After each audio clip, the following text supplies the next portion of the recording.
इस वक्त की सबसे बड़ी खबर है कि पटना पुलिस को एक बड़ी सफलता मिली है, जहां अवैध रूप से हथियार रखकर सप्लाई किया जा रहा था। दरअसल ये मामला पटना सिटी चौक थाना का है, जहां कैमा सिकोह मोहल्ले में 9-10 लोगों को हथियार के साथ दिखा गया था। इस दरमियान में गुप्त सूचना के आधार पर चौक थाना ने पुलिस टीम गठित कर मौके वारदात पर पहुंचकर उस मकान को घेराबंदी किया गया, जिसमें अवैध रूप से हथियार का जखीरा रखा गया था। इस तस्वीरों में देख सकते हैं कि कितनी बड़ी हथियार को पटना पुलिस ने पकड़ने में सफलता हासिल की है, जहां पर पटना को एक बार फिर दहलाने की कोशिश इन तमाम अपराधियों को मंसूबे पर पानी फेर दिया। इस विषय पर पटना सिटी एसपी पूर्वी परिचय कुमार क्या कुछ कह रहे हैं, जो आप सुने।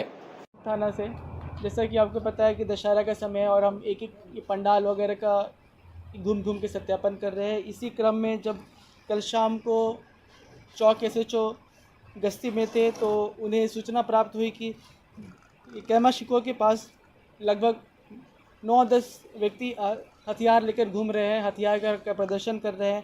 सूचना का सत्यापन करने के बाद एक टीम बनाया गया। उस टीम में ये पुआनी मंजीत कुमार ठाकुर जो एसएचओ है वो थे, उसके साथ प्रोबेशनर एसआई रोहित कुमार ओझा थे, प्रोबेशनर एसआई गौरव कुमार थे, सहनी अनिल कुमार राम थे, सहनी गीता देवी थे। और इन लोगों के द्वारा वहाँ पे जहाँ से की सूचना मिली थी कैमा शिको, वहाँ पे हमारी पुलिस की टीम गई तो वहाँ से उक्त व्यक्तियों को संदेह के आधार पे हिरासत में लिया गया और उसके बाद उनसे पूछताछ की गई और उनके पास से कुल 5 राइफ़ल बरामद हुए, 2 पिस्टल बरामद हुए, 3 मैगज़ीन बरामद हुआ, 29 कारतूस बरामद हुआ और 3 खोखा बरामद हुआ। इसमें से ये कुछ हथियार का उनके पास लाइसेंस तो अवश्य है, परंतु 2 हथियार के लाइसेंस अभी तक दिखाने में वो लोग असफल रहे। साथ ही साथ इसमें से बहुत सारे हथियार मॉडिफाइड है। आपको पता होगा कि आर्म्स एक्ट के हिसाब से अगर आप किसी भी प्रकार के मॉडिफिकेशन कराते हैं हथियार में तो उसका अलग से लाइसेंस लेना पड़ता है। वो लाइसेंस उनके पास नहीं थे। साथ ही साथ जो आर्म्स लाइसेंस के 2 शर्त होते हैं उसका उल्लंघन भी आप नहीं कर सकते, आप हथियार का खुलेआम प्रदर्शन नहीं कर सकते। तो इन्हीं सब के आधार पर इन सभी को गिरफ्तार किया गया है। आर्म्स को भी सीज़ किया गया है, जो इसमें से इलीगल आर्म्स है उसके हिसाब से एक कानूनी कार्रवाई हो रही है। और जिन भी आर्म्स के इन्होंने लाइसेंस दिखाया है परंतु लाइसेंस सही नहीं है या फिर लाइसेंस का उल्लंघन किया गया है, उस संबंध में हम उनके लाइसेंस के रद्दीकरण का भी हम लिख रहे हैं। सभी हथियारों का ये जब्ती भी बना लिया गया है। कितने लोग गिरफ्तार हुए हैं? लाइसेंस कहाँ से निकला? कारतूस जो बरामद हुई है क्या वो भी लाइसेंसी है? जी, लाइसेंस कहाँ से? ये कुल 9 व्यक्ति इसमें गिरफ्तार हुए। उनका नाम इस प्रकार है: राजेश कुमार उम्र 46, लोहा सिंह उम्र 39, जयप्रकाश कुमार उम्र 53, दिनेश कुमार सिंह उम्र 53, राजेश रंजन उम्र 41, सत्येंद्र कुमार उम्र 48, विजेंद्र कुमार सिंह उम्र 43, बबलू कुमार उम्र 48 और मोहम्मद शाहजादा उम्र 39। इसमें से 2 व्यक्ति राजेश रंजन और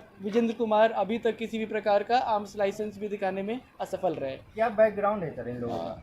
जी, इनका एक एक व्यक्ति के बैकग्राउंड का सत्यापन अभी किया जा रहा है। यह स्पष्ट है कि यह किसी भी सिक्योरिटी एजेंसी के द्वारा इनके पास कोई ऐसा प्रमाण पत्र या कोई पेपर नहीं है जिससे यह प्रूफ हो सके कि ये हथियार इस तरीके से लेकर घूम सकते हैं। और एक तरीके से जैसे ये लोग ग्रुप में इतने सारे हथियार को लेकर घूम रहे थे, स्पष्ट है कि पब्लिक में, जनता में ये भय का माहौल बनाने का इनका प्रयास था। और आर्म्स एक्ट का जो शर्तें होते हैं, आर्म्स लाइसेंस के जो होते हैं शर्तें, उनका स्पष्ट रूप से यहाँ उल्लंघन हो रहा था। लाइसेंस सर कहाँ की थी और हथियार कहाँ का है? जो एक्स्ट्रा हथियार बरामद हुए और कारतूस जो बरामद हथियार हुए कहाँ का था? इन लोगों के क्या संबंध इस हथियार से? बाहर के है कि यहाँ के? जी, अभी हथियार लाइसेंस इनको कहाँ से निर्गत हुआ है, लाइसेंस जो इन्होंने दिखाया है वो असली है या नकली है, और आर्म्स इन्होंने कौन सी दुकान से खरीदा और मॉडिफिकेशन कहाँ से करा है, ये सब अभी इन्वेस्टिगेशन का विषय है। बहुत जल्द इसमें और ज़्यादा क्या मंशा थी? इस तरह हथियार लेके घूम रहे थे, बताएंगे शुरुआती जात में क्या मंशा थी? कारोबारी थे या कुछ बताएं? जी,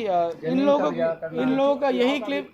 चुनाव का भी माहौल जी, है, आपको पता है कि अभी ये पूजा का अभी इस समय है, अच्छे खासे मार्केट में भीड़ है, उसके अलावा इलेक्शंस भी आने वाले हैं, तो यह संभव है कि ये अपना दबदबा वगैरह कायम करने के व्यू से आर्म्स को दिखाते हुए मार्केट में घूम रहे थे, जो एकदम से इलीगल है, गैरकानूनी है। ये किसी पार्टी से बिलोंग करते थे, क्या था, किसी दल से? अभी इस बारे में ऐसी कोई बात निकल के वो भी नहीं तो आई है। मास्टरमाइंड होगा सर। तो आपने सुना कि परिचय कुमार ने बताया